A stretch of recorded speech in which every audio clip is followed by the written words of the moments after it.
la clase anterior una serie de sistemas o mecanismos constructivos sobre pilotes perforados, ¿no? Entonces vimos que los pilotes pueden resistir cargas tanto por fricción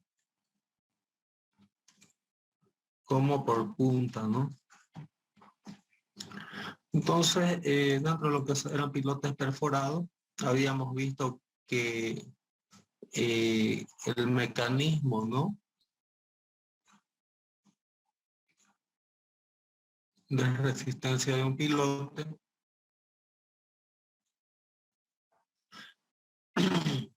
se puede calcular en función de esta fuerza de fricción que se desarrolla, QS, y esta fuerza de fricción en estratos arcillosos puede determinarse como alfa veces SU, ¿no?, donde SU es la resistencia al corte de la arcilla no drenada. Quien quiera visitar semana que viene el laboratorio, hemos acabado de poner a punto ya el ensayo triaxial estático para determinación de SU. Entonces en el laboratorio civil podemos ya, de aquí de la universidad, podemos determinar SU mediante el ensayo triaxial estático y vamos a marcar, no sé, tal vez para el día jueves, quien desee visitar el laboratorio para ver cómo es el equipo, se anota, ¿no?, en el chat para hacer una visita, ¿no?, a ver ese ensayo genéricamente, más que nada, ¿no?, de en qué consiste el ensayo triaxial estático para determinar este valor de SU. ¿Ok? Y finalmente, la fuerza, ¿no?, US, que desarrolla el pilote, se calcula multiplicando QS veces el área perimetral, donde el área perimetral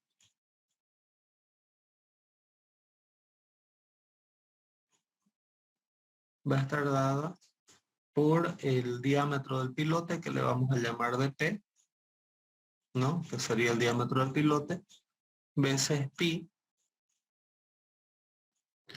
y veces L, ¿no?, donde L es la longitud de mi estrato de arcilla. ¿Ok? No sé si quedó claro eso. Si alguien tiene alguna duda o pregunta al respecto.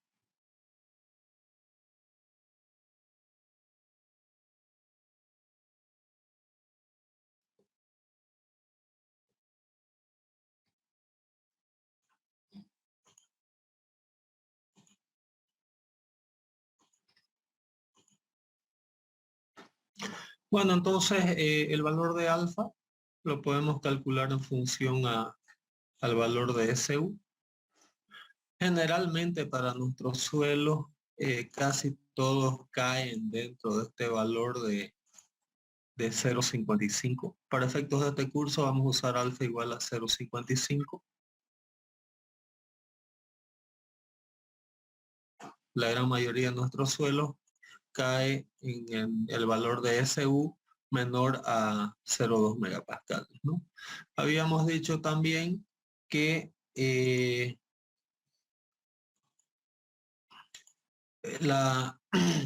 estratos arcillosos desconsideramos la parte inicial y final en un diámetro inferior abajo y en 1,5 metros, ¿no?, en la parte superior arriba. Y para el caso, ¿no?, de pilotes acampanados, tenemos esta zona también de baja adherencia cohesiva, un diámetro más toda la altura de la campana. No consideramos resistencia a fricción. Recording in progress.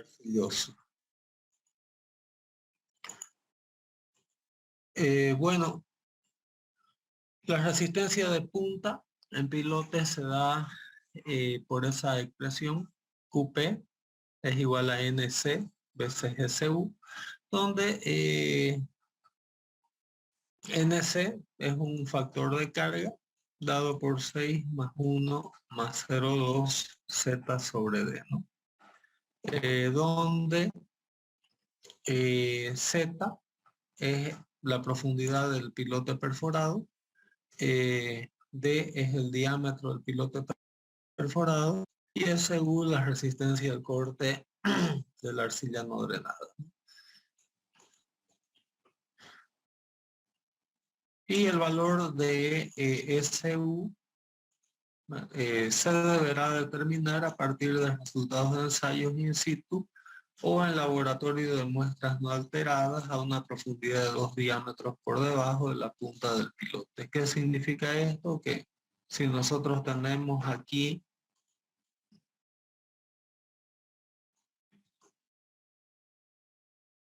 la punta del pilote a este nivel, entonces nosotros aquí, este es el diámetro del pilote de P,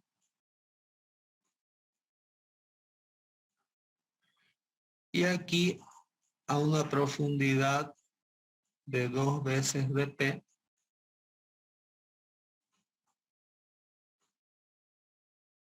debemos extraer muestra de suelo para determinar SU. Esto no siempre es posible, entonces muchas veces acabamos cayendo en correlaciones, pero lo ideal es trabajar con muestras inalteradas que se obtienen a las profundidades de normativa, ¿no? Y si este suelo es menor que obtenemos aquí, ¿no? Es menor a 0.024 megapascales, este valor de NC lo dividimos por 3. Es decir, si nuestra resistencia al corte de las arcillas no drenadas es menor a este valor, a 24 kilonewtons por metro cuadrado o 0.024 megapascales, dividimos a 1/3 el valor del estrato arcilloso. ¿Ok? No tengo aquí en esta computadora la norma anterior. Veré semana que viene si la subo al chat. ¿Ok?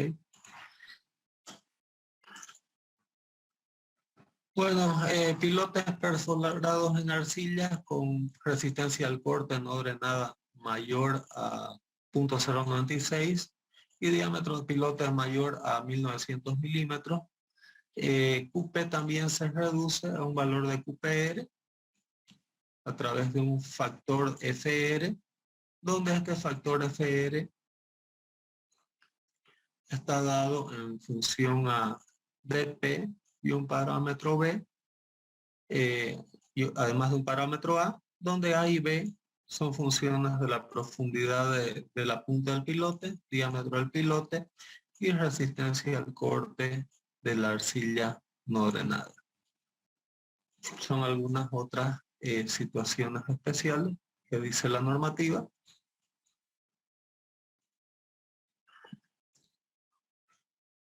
Y a pilotes en estratos arcillosos, ¿no? Resistencia de punta, resistencia por fricción. Y ahora, para complementar, ¿no?, esta parte, vamos a ver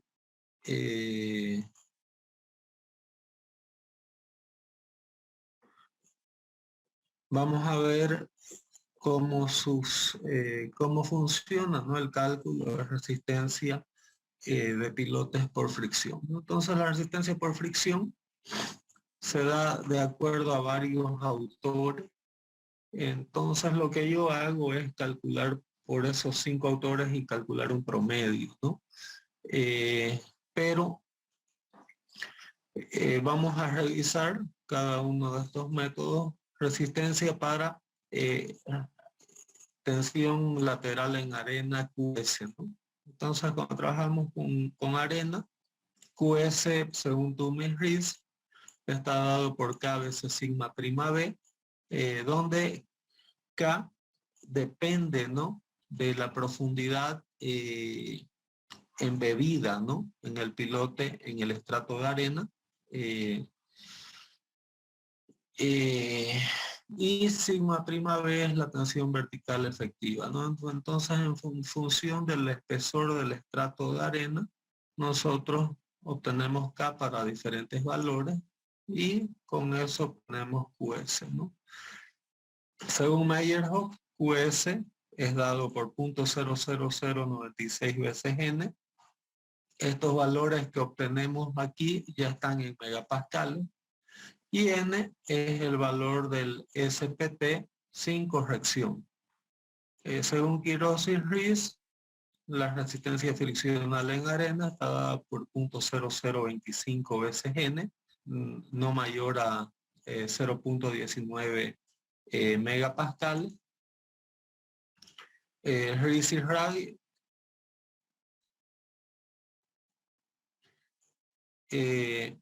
para N o valor de CPT no corregido, QS vale 0.0028N y para N entre 53 y 100, QS se calcula según esta otra expresión.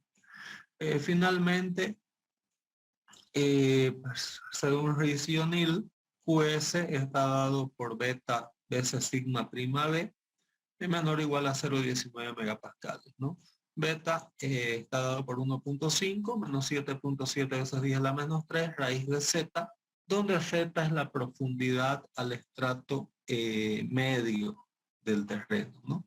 Esta es una norma un poco más antigua, ¿no? Que la que yo les estoy subiendo. Por ejemplo, la norma que yo ya les estoy subiendo básicamente considera solamente el método de Riis y O'Neill. ¿Ok? Entonces, pueden ver de quien quiera calcular por los otros métodos, más prácticamente hoy en día lo que se usa es el método beta, ¿no? En las nuevas normativas Ashton, que es ese último ahí que les estoy mostrando de Riis y O'Neill. ¿Ok? No sé si quedó entendido hasta aquí, si alguien tiene alguna duda o pregunta al respecto.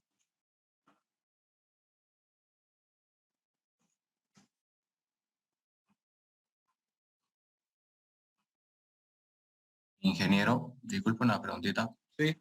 El DB sería como el DF en cimentaciones profundas, ¿no? O sea, es la profundidad del piloto. O no entendí el Sí, DB. exactamente. DB aquí.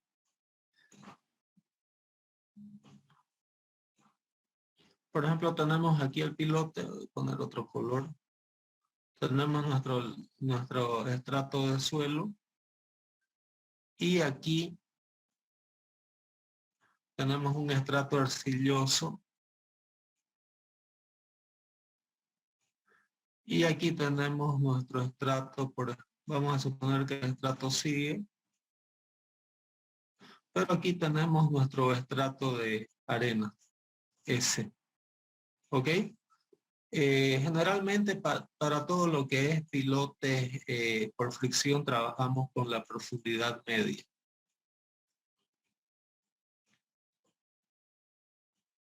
¿Ok?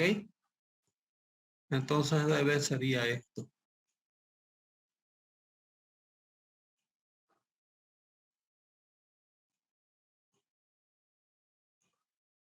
¿Ok? Listo, ingeniero. Gracias.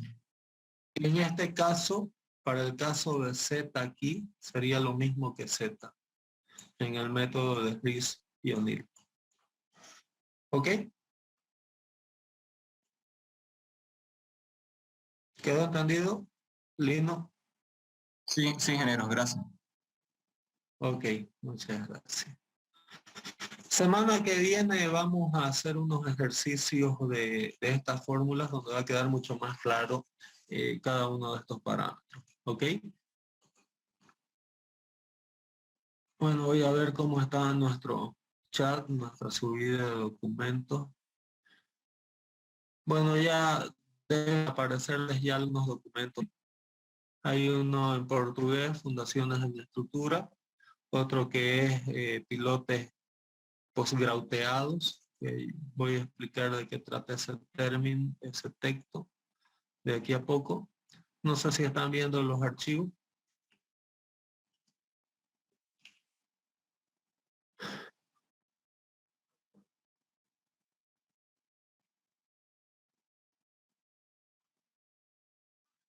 Deben aparecerle ya dos documentos. No sé si alguien...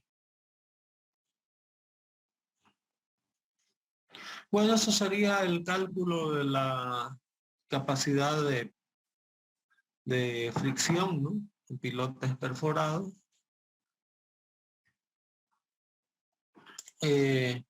Algunas relaciones entre ángulos de fricción, ¿no? Y el SPT, según normativa. Lo ideal es hacer el ensayo de corte directo. Y vamos a ver la resistencia de punta en pilotes perforados. En pilotes perforados la resistencia de punta puede calcularse, ¿no? En función a un valor primeramente calculado como n corregido, que es el 0,77 veces logaritmo decimal de 1,92 sobre sigma prima b veces n, ¿no? N es el valor de SPT, sigma prima b es la profundidad vertical efectiva a la al nivel, ¿no? Donde estamos fundando la punta del pilote. Ok. Y para bases, ¿no? Que tienen diámetro mayor a 1,27 m, habla de una reducción de la capacidad de punta del pilote en función de el diámetro incrementado del pilote. Eso para pilotes de diámetros mayor a 1,20 m, ¿no? Entonces, en función de n corregido, también hay varios autores, ¿no? ¿Qué dicen cuando la resistencia de punta QP en pilotes perforados en arena? Bueno, en arena suelta no hay resistencia de pilote, nunca se funda, ¿no? Para arena medianamente densa, QP está dado por 1,5 sobre K, y muy densa, QP por 3,8 sobre K, ¿no? Donde K vale 1 para diámetros de pilote, perdón, aquí cuando hablo de DP es de la punta del pilote. Cuando el diámetro de punta de pilote es mayor a 500 milímetros, K igual a 1, K0,6 para diámetros de pilotes mayores a 500 milímetros, y solamente es aplicable si la profundidad de fundación del pilote es mayor a 10 diámetros, ¿no?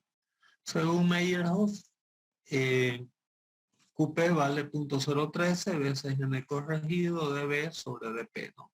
No mayor a 0,13 veces n corregido para arena, donde n corregido es este valor, ¿no? Aquí que les había comentado, dado por esta expresión. Y no puede ser mayor a 0,096 veces n corregido en el caso de limos no plásticos, ¿no? Según Reis y Wright, QP 0,064 para n menor a 60 y 3,8 MPa para n mayor a 60. Les recalco que todos los resultados de esta fórmula están en megapascal. Y ya según Reis y O'Neill, QP vale 0,057 n para n menor o igual a 75 y QP vale 4,3 para n mayor a 75. Ok, entonces esa sería la formulación para calcular la resistencia de punta. Cualquiera de estos métodos es admitido por la AASHTO. Para quien quiera hacer algo más conservador, puede calcular por todos los métodos y usar el menor valor, ¿no?, obtenido de esos 4 métodos.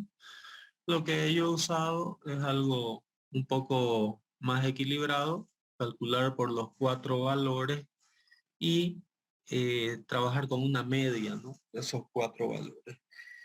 Y después también la norma admite trabajar con apenas uno de esos autores, ¿no?, que sería un método un tanto menos conservador, pero aún admitido por la normativa. ¿Ok? No sé si alguien tiene alguna otra duda, pregunta hasta aquí.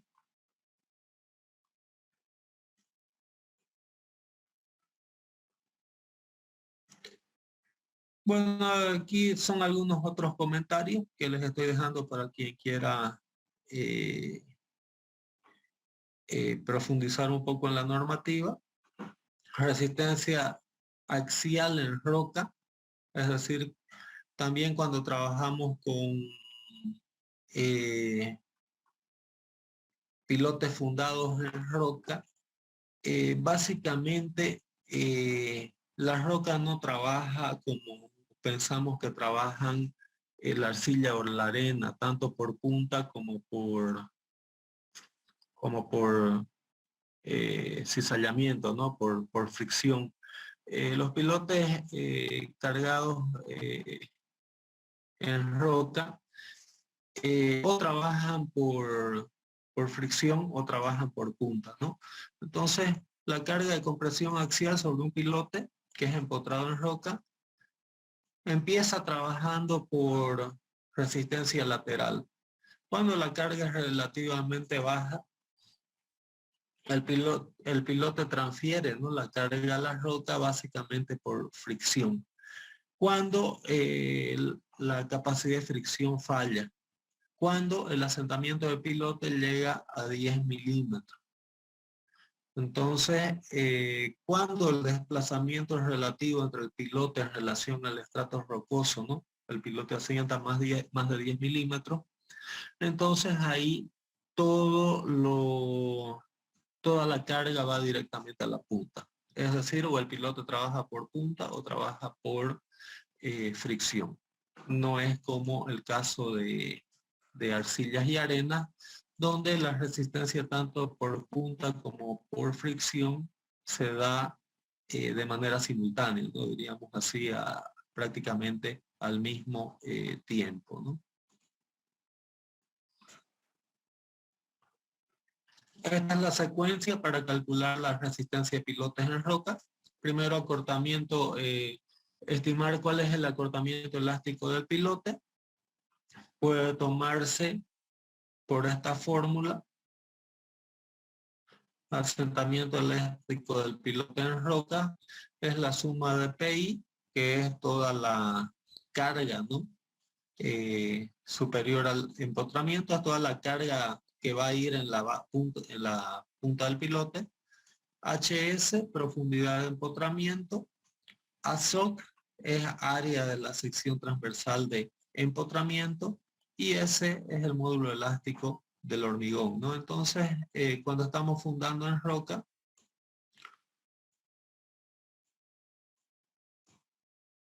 esta HS es la profundidad del empotramiento del pilote sobre la roca. ASOC es el área de la sección transversal de la punta. Y esta suma de PI es ya la carga en la punta del pilote, ¿no? ¿Ok?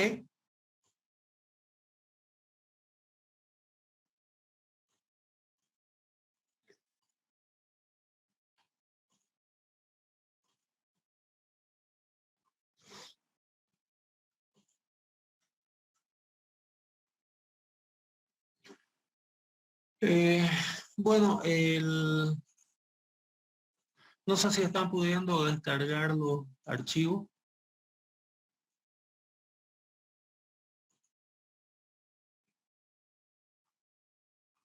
Sí, ingeniero. Sí, ingeniero, está descargando. Ok. Bueno, el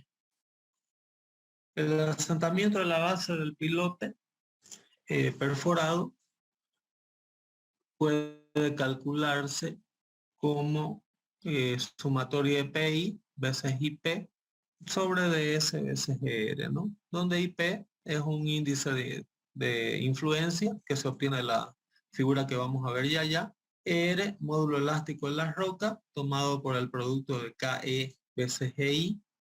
EI, módulo elástico de la roca, a través de ensayos de laboratorio, o también la norma, ¿no? Presenta un gráfico que vamos a ver ya. KE es relación de modificación del módulo relacionado con el RQD, que también RQD es un valor que se obtiene del ensayo de la roca. Y aquí tenemos, ¿no?, la relación de HS sobre DS, es decir, el factor de influencia lo calculamos por esta figura. Entonces, aquí en esta situación, entramos con la relación de empotramiento sobre diámetro hasta hallar una relación de S sobre R. S es el módulo elástico del hormigón, R, módulo elástico de la roca. Entramos hasta la curva correspondiente y con esto leemos un determinado factor de influencia, ¿no? El módulo elástico de la roca lo podemos obtener en función a la resistencia a compresión uniaxial de la roca. Entonces aquí se entra, ¿no?, en el abaco hasta llegar al material del pilote, ¿no? Y con eso con eso obtenemos el módulo elástico de la roca, pero lo ideal es obtener también módulo elástico de la roca a través de ensayos de laboratorio. El módulo KE se obtiene en función también de ensayos de laboratorio que determinan la calidad de la roca. Entonces, para un porcentaje de RQD, leemos ese índice de reducción. Ok, entonces una vez calculado, ¿no?, el tema de la relación entre de asentamiento elástico y asentamiento de la base, asentamiento elástico del pilote y asentamiento de la base, si la sumatoria es menor a 10 milímetros, se calcula que el pilote trabaja básicamente por resistencia lateral, ¿no? Y si la suma de estos dos componentes de asentamiento es mayor a 10 milímetros, se calcula que el pilote trabaja básicamente por punta.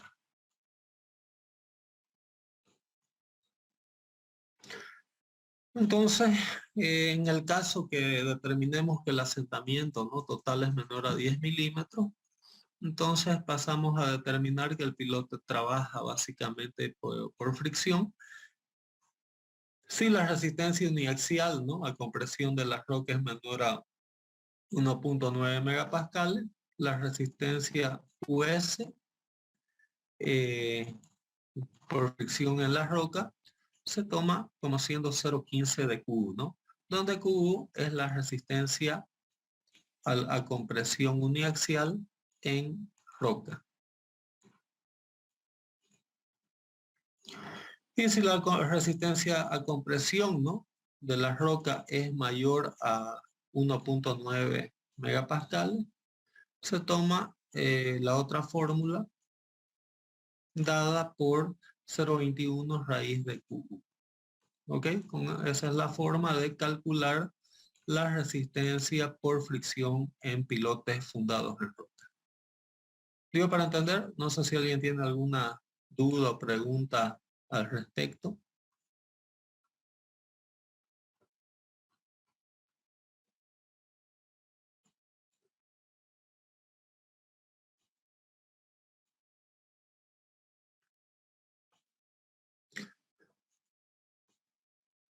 Y la resistencia por punta en pilotes puede determinarse por esa relación de KB veces P1 menos P0 más sigma B, donde P1 es una presión límite determinada por ensayos presiométricos a una distancia 2 diámetros por encima y por debajo de la base.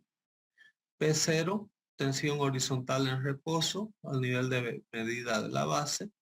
Sigma B, tensión vertical total al nivel de la base. KB, coeficiente que depende de la relación entre diámetro y profundidad de empotramiento, como se indica en la tabla C1. Y phi, factor de minoración de resistencia de mi punta, ¿no? Entonces, aquí hay diferentes valores de KB para la relación entre profundidad de empotramiento y diámetro de mi pilote, ¿no?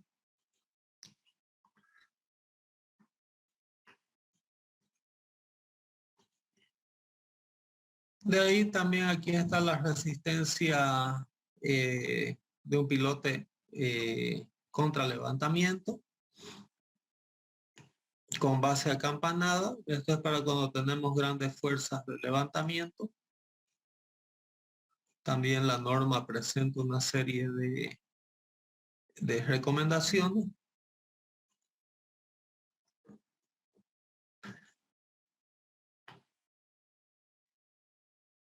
Capacidad de grupo de pilotes. Se aplican estos factores de reducción. 0,65 cuando la separación entre centro de pilotes es 2,5 diámetros y 1 cuando la separación entre centros es igual a 6 diámetros. Generalmente, ¿no? Se acostumbra que usar 3 diámetros para no emplear factor de reducción en pilotes. Y aquí tienen algunas otras recomendaciones, ¿no? Todos los pilotes perforados se deben dimensionar en incrementos de profundidad de 15 centímetros, diámetro mínimo de fuste de 45 centímetros. Si va a ser inspeccionado manualmente, el diámetro no debe ser inferior a 75 centímetros y debería ser el diámetro de columnas soportadas, debería ser menor que el diámetro del pilote perforado. ¿Ok? Entonces, básicamente esas son las bases para diseño de pilotes perforados. No sé si han podido descargar todos los archivos. Sí, ingeniero. ¿Sí?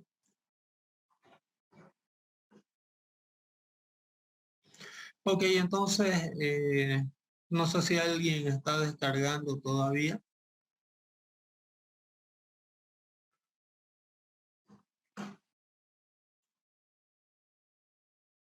Sí, Voy ingeniero. Ya, me gustaría que me pongan qué archivos están descargando, ya que el tiempo se va a agotar.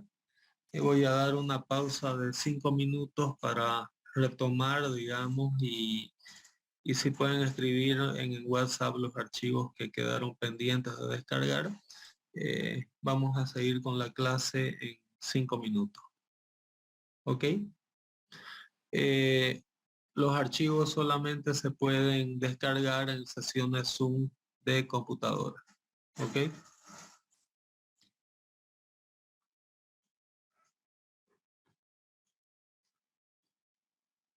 De todas formas, los mecanismos de carga, ¿no?, a los que se somete un pilote.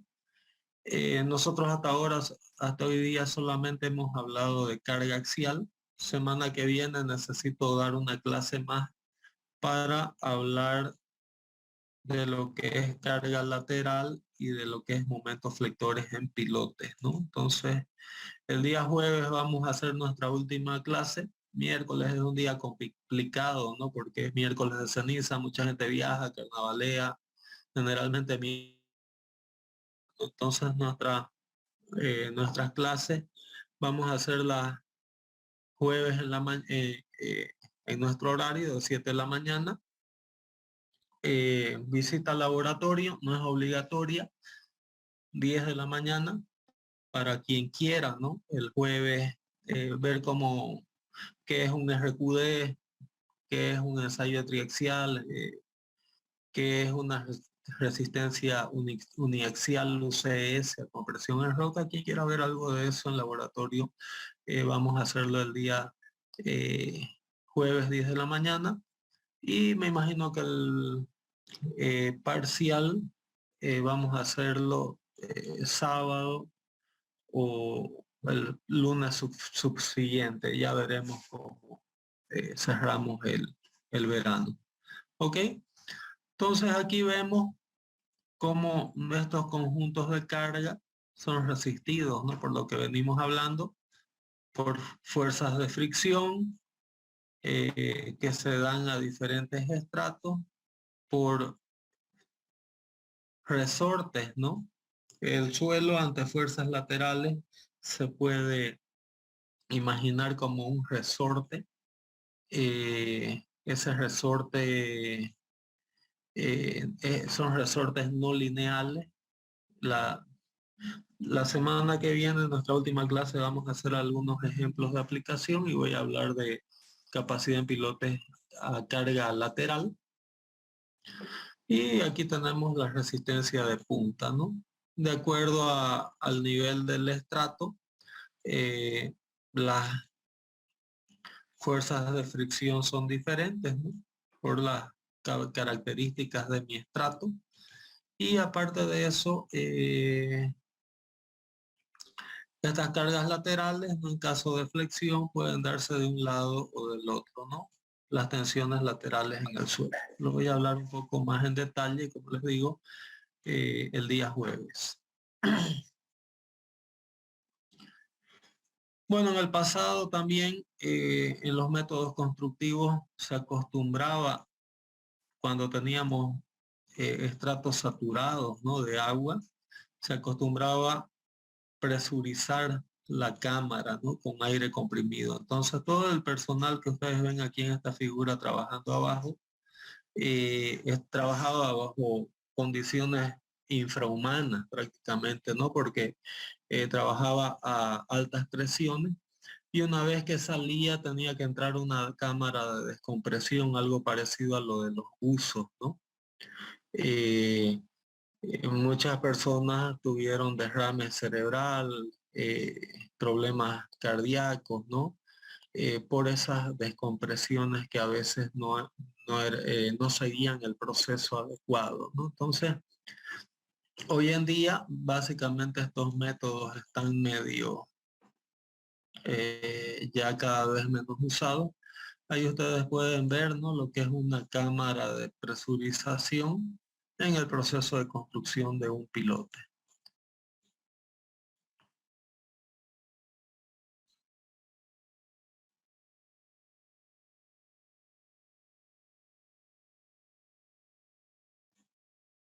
Como podemos ver ahí, donde ya se dejan camisas, si así lo requiere, ¿no? El proyecto para facilitar o agilizar de manera mucho más práctica, ¿no? La perforación de pilote. Una de las ventajas es que ustedes pueden ver, ocupan mucho menos espacio, ¿no? Aquí en puentes se emplea mucho la pila pilote. ¿Qué es una pila pilote? Es solamente un pilote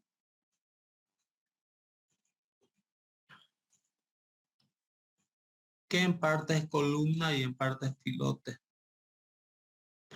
Entonces es muy práctico hoy en día este tipo de soluciones, principalmente en puentes, donde la columna se funda sobre ella misma, ¿no? Entonces, este es un ejemplo típico de pila pilote, donde la superficie para arriba, el pilote trabaja como columna y de la superficie para abajo, el pilote trabaja como fundación, ¿no? Entonces, estos son casos típicos de pilas pilotes, muy empleados principalmente hoy en puentes.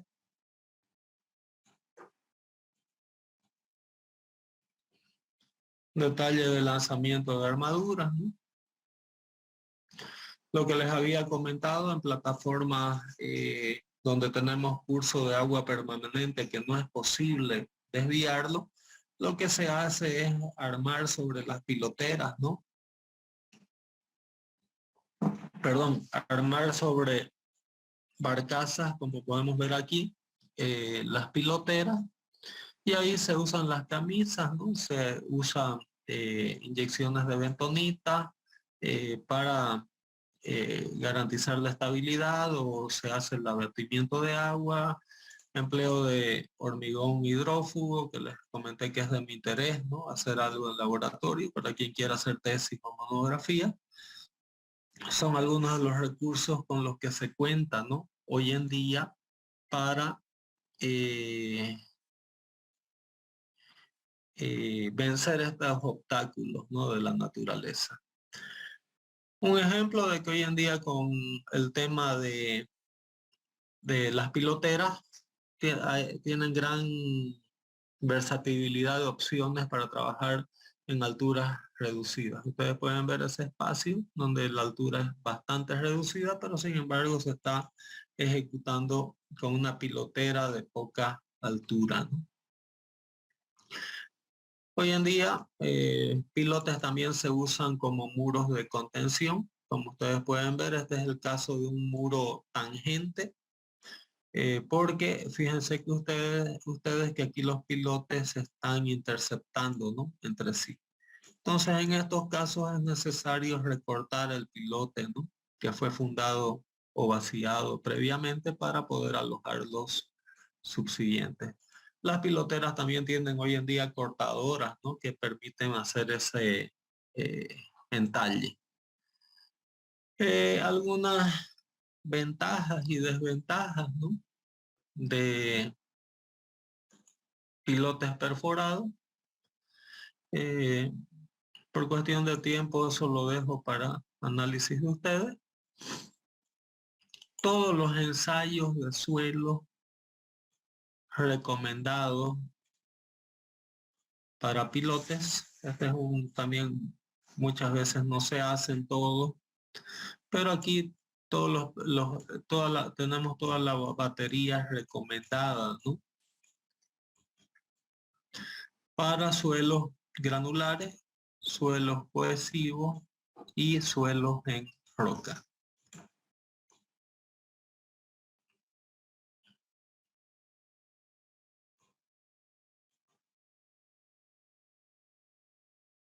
Hay muchas siglas, ¿no? Aquí en esta tabla, entonces están aquí traducidas lo que significarían esas siglas. Entonces esta es una guía de los tipos de ensayos de suelos que tenemos que hacer en los diferentes estratos. Como les comentaba, en estratos arcillosos principalmente, ¿no? Según veíamos en la normativa, necesitamos saber SU. Y SU se hace solamente en muestras inalteradas. Entonces esas muestras inalteradas son obtenidas a través de tubos que son específicos para sacar muestras inalteradas. Esta es la cuchara de Casagrande que saca muestras alteradas en el ensayo SPT.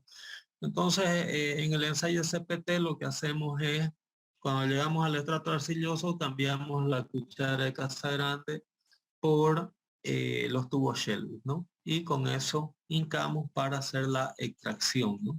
De ese material.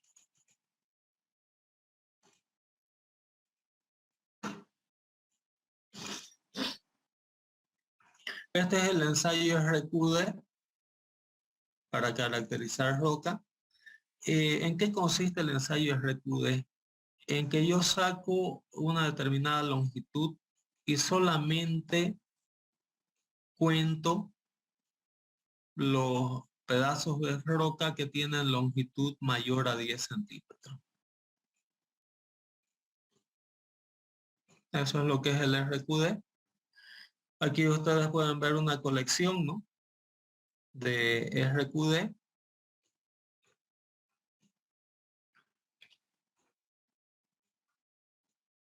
Y este es un ejemplo, ¿no?, de cómo calcular la calidad de la roca en base a un núcleo extraído, ¿no? Entonces aquí solamente contamos, ¿no?, las longitudes mayores a 10 centímetros.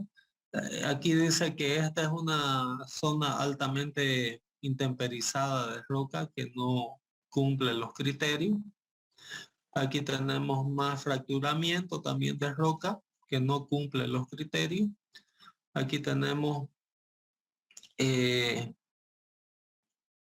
aquí hay que tener cierta experiencia, ¿no?, en ver si la muestra, la longitud es baja.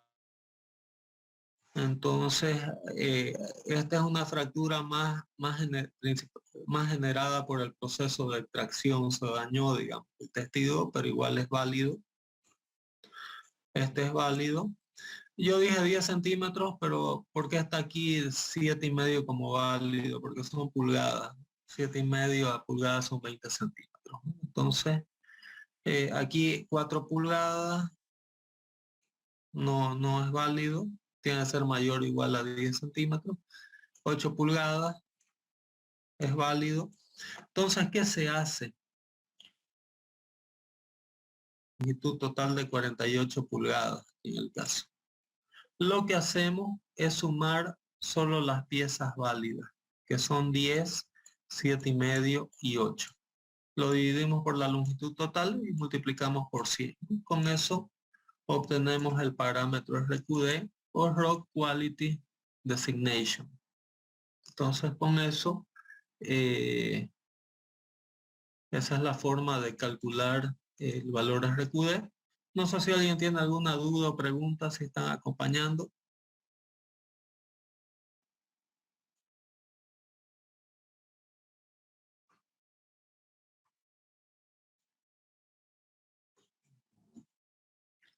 Y aquí está el ranking, ¿no?, de las rocas. Una roca con RQD 90 a 100 es excelente, buena 75 a 90, regular 50 a 75, pobre 25 a 50 o muy pobre menor a 25. Aquí para nuestro RQD, condición regular, ¿no?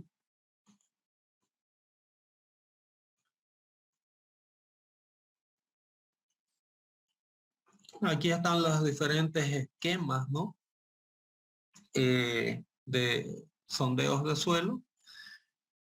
Como les comentaba, nosotros tenemos el SPT y nos ha llegado el CPT, ¿no? Entonces el semestre que viene, Dios mediante, estaremos viendo también dimensionamiento de fundaciones con CPT. Aquí están los diferentes métodos de construcción, empezando desde el método seco, ¿no?, donde prácticamente el suelo es muy bueno, no se necesita ninguna medida de contención lateral para nuestro suelo.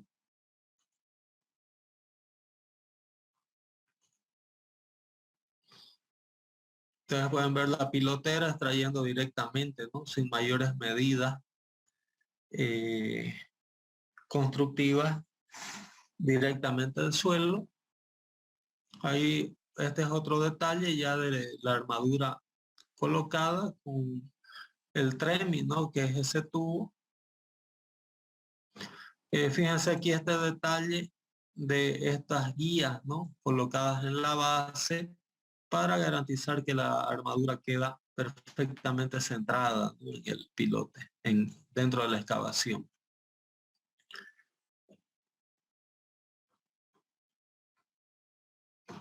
El método encamisado, esta es la secuencia, ¿no?, donde se coloca inicialmente una camisa hasta vencer todo la profundidad, ¿no?, de curso de agua. La camisa todavía tiene alguna penetración para que quede empotrada en el suelo y con eso se protege, ¿no?, contra ingreso de agua toda esta longitud de camisa. Posteriormente se continúa la excavación hasta llegarse al nivel de la punta del pilote y de ahí se baja armadura y se hace la correspondiente el correspondiente con, perdón, se hace el correspondiente, ¿no? Hormigonado del pilote. Hay algunos dispositivos empleados, ¿no? En hincamiento de camisas, rotores, percusores, métodos giratorios son diferentes elementos que hoy en día se emplean para ejecutar las camisas de hormigón, las camisas metálicas, perdón, para hincar las camisas metálicas. Algunas camisas pueden tener dientes, ¿no? En la punta, cuando tenemos suelos rígidos que es difícil de hincarlas.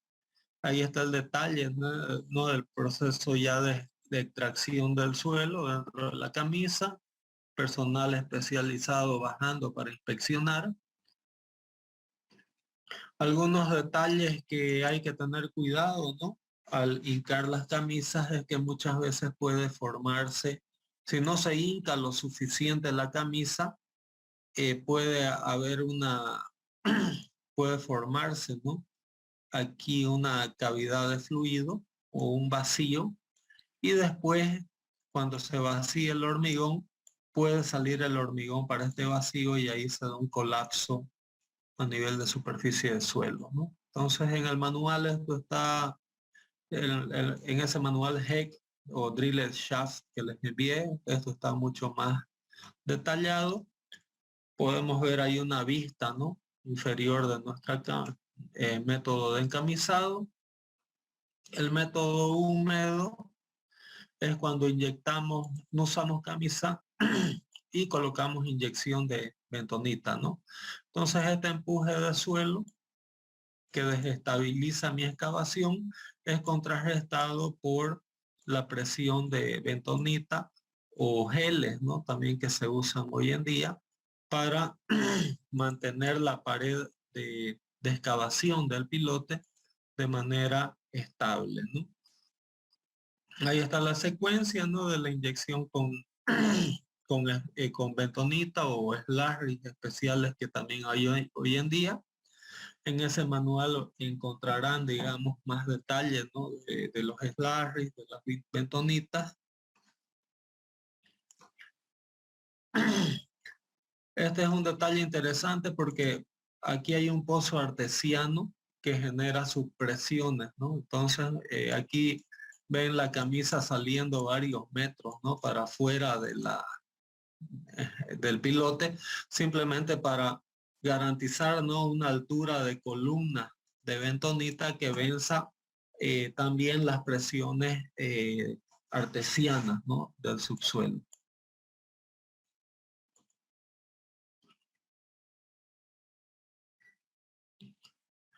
Bueno, hoy en día se usa mucho mejorar la resistencia de punta del pilote, y eso se consigue una vez que hemos fundado el pilote. Se deja un ducto aquí y por ese ducto se inyecta grout a altísima presión, generalmente una presión de 3 megapascales. Entonces, ¿qué genera esa presión de inyección de grout? Genera un levantamiento del pilote. Y con eso existe un alivio de carga del pilote, ¿no? Entonces, con eso, además de la capacidad de punta, yo consigo, a través de esa inyección de grout, mejorar la capacidad de punta, adicionando una fuerza de levantamiento del pilote, ¿no? Entonces, con eso yo reduzco mi carga axial. ¿Ok? Hay un texto que les estoy adicionando, inclusive lo voy a abrir para quien quiera ver cómo calcular, cómo ejecutar esto. Solo un minuto.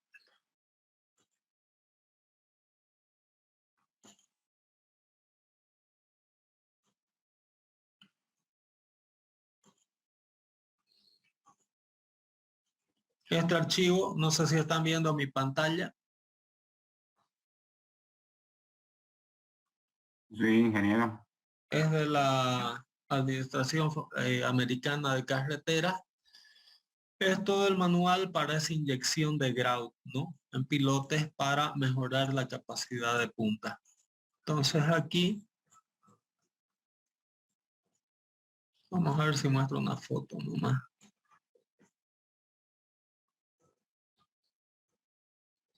Está todo el detalle, ¿no? De evolución de esa inyección de grout para mejorar la capacidad de punta en pilotes.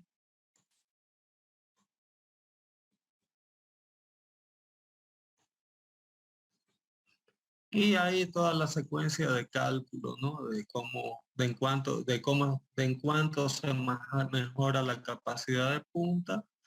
Aquí está todo el detalle para quien quiera conocer mejor, ¿no? Esa inyección de punta en pilotes. Ahí está el proceso, ¿no? De medición, evaluación de cuánto se está inyectando, manual bastante interesante. Este es el detalle de la base del pilote por donde se va a hacer la inyección, ¿no? De grout. Ahí están los accesorios con los que... Esta es todo el accesorio ya donde se va a inyectar grout en la base del pilote para mejorar esa capacidad de punta. ¿Ok? Por motivos de tiempo no da para entrar en tanto detalle, tal vez en próximos semestres desarrolle alguna presentación solamente sobre esta mejora de capacidad de punta, que generalmente también es más típico de puentes, ¿no? En edificios eh, es más raro eh,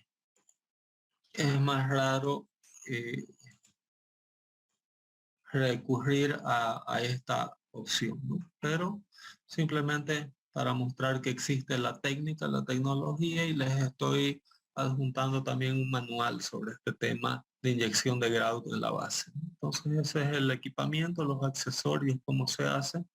El más común es el flat jack, es a través del método achatado, ¿no? de inyectores. Hay la operación ya de inyección de grout a presión. Otro método de mejorar la capacidad de punta es hacer el ensanchamiento de la base. Esto antes se hacía manualmente con aire comprimido. Bajaba aquí, digamos, un operario a básicamente hacer, digamos, ese ensanchamiento, pero eran condiciones infrahumanas, ¿no? Como les dije. Hoy en día hay muchos accesorios que permiten hacer, ¿no? Eso a través de las diferentes piloteras que tenemos. Ahí tenemos algunas imágenes de las piloteras, tanto para nivel de donde no hay agua como para cursos de río, dependiendo del tipo de suelo que se quiera perforar. Hay diferentes opciones, ¿no? De taladros, brocas, en fin.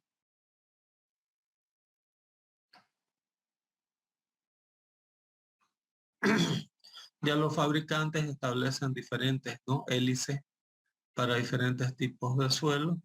Si hay nivel freático, la, la hélice queda dentro de un balde para permitir excavar el suelo saturado. Ahí tienen los diferentes detalles de balde. Los, las camisas con dientes, ¿no? Cuando el estrato es rígido, o estas que tienen tipo estos trépanos es para excavación en roca.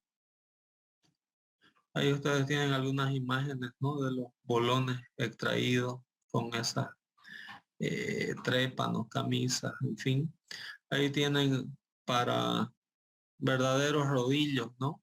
Y trépanos para permitir la remoción de suelos rígidos o roca. Y este detalle es interesante, es una punta también que se baja hasta la punta del pilote Y una vez que se bajó al nivel de la punta del pilote, expande, ¿no? Como como unas alas giratorias para hacer el ensanchamiento, ese acampanado de la base, ¿no? Entonces, con este equipo se puede trabajar con ensanchamiento de base sin necesidad de hacer lo que se hacía antes, que bajaba con aire comprimido, ¿no? El, el- el funcionario, el obrero, a hacer manualmente ese ensanchamiento de la base. Todo el detalle de armaduras, ¿no? De estribo.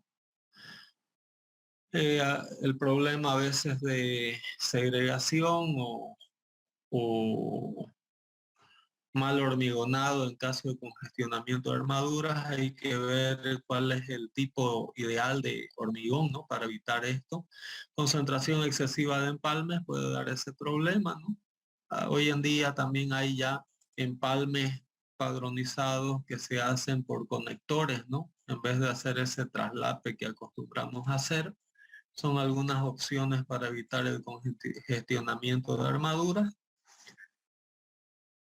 Estas guías también son muy útiles para garantizar que el pilote queda centrado, ¿no? Con respecto a la distribución de armadura. Algunos cuidados que se deben tener, ¿no? En el izamiento correcto de armadura para evitar situaciones como pandeo, ¿no? De armadura. En este caso, en esta zona podemos estar plastificando la armadura por esta gran deformación, ¿no? Entonces, como los pilotos tienen grandes longitudes de armaduras, hay que tomar las medidas adecuadas de eh, izamiento, ¿no?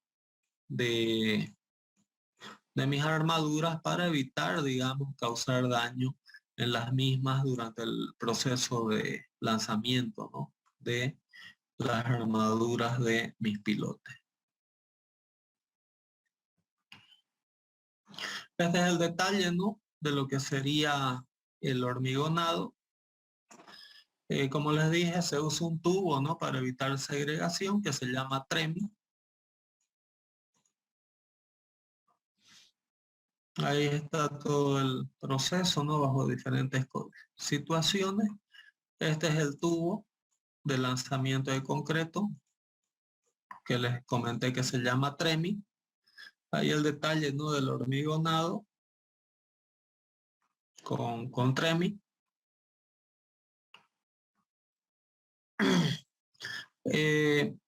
Ensayos no destructivos para verificar que el hormigón se vació correctamente. Se emplea hoy en día el más empleado es el crosshole.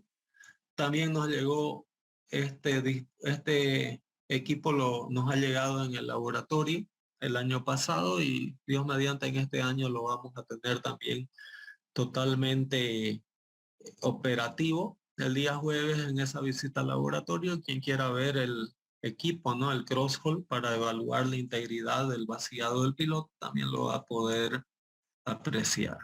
¿Ok? El otro tipo es a través de un martillo, ¿no? Que por emisión y recepción de onda acústica se mide también integridades de pilote. Y estas son algunas imágenes, ¿no? Generalmente se dejan 4 ductos en el crosshole y en diferentes direcciones se emite, ¿no? Una onda eléctrica para ver emisión y respuesta, ¿no? De la onda acústica. Entonces ustedes pueden ver que la integridad del pilote es la adecuada cuando no hay mucha variación de onda, ¿no? Aquí fíjense, empiezo a oscilar más, pero aquí significó en este estudio que el piloto medía más, ¿no? Entonces puede darse la situación que puede dar así, ¿no?